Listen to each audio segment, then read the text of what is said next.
તો ડભોઈ તાલુકાના સુપ્રસિદ્ધ તીર્થક્ષેત્ર ચાંદોદ નજીક આવેલા ગામડી ગામની સીમમાંથી પસાર થતી ઉરસંગ નદીને કિનારે માછીમારી કરવા બેઠેલા 50 વર્ષીય આધેડને મગર પાણીમાં ખેંચી ગયો હોવાનો બનાવ સામે આવ્યો છે. આધેડને મગર પાણીમાં ખેંચી ગયો હોવાની ઘટના સામે આવતા જ સમગ્ર પંથકમાં ભારે ચકચાર મચી જવા પામી હતી. ત્યારે મળતી માહિતી મુજબ ડેડિયાપાડા તાલુકાના માથાસુર ગામના વતની અને હાલ સિનોર તાલુકાના સતીશણા ગામમાં ખેડૂતને ત્યાં રહીને ખેતમજૂરી કરતા પારસિંગભાઈ વસાવા પોતાના 3 મિત્રો સાથે ચાંદોદ નજીક આવેલ ગામડી ગામની સીમમાં પસાર થતી ઉરસંગ નદીના કાંઠે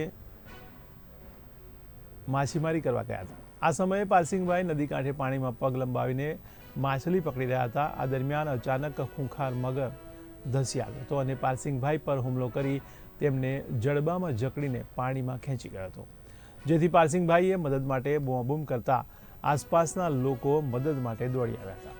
જો કે ત્યાં સુધીમાં મગર પારસિંગભાઈને ઊંડા પાણીમાં ખેંચી ગયો હતો. ત્યારે આખરે આ સમગ્ર મામલે ગ્રામજનો દ્વારા ચાણોદ પોલીસ તેમજ ફાયર બ્રિગેડને જાણ કરવામાં આવી હતી, જેથી ઘટના સ્થળે દોડી આવેલ ફાયર બ્રિગેડની ટીમ દ્વારા ઊંડા પાણીમાં સર્ચ ઓપરેશન હાથ ધરવામાં આવ્યું હતું.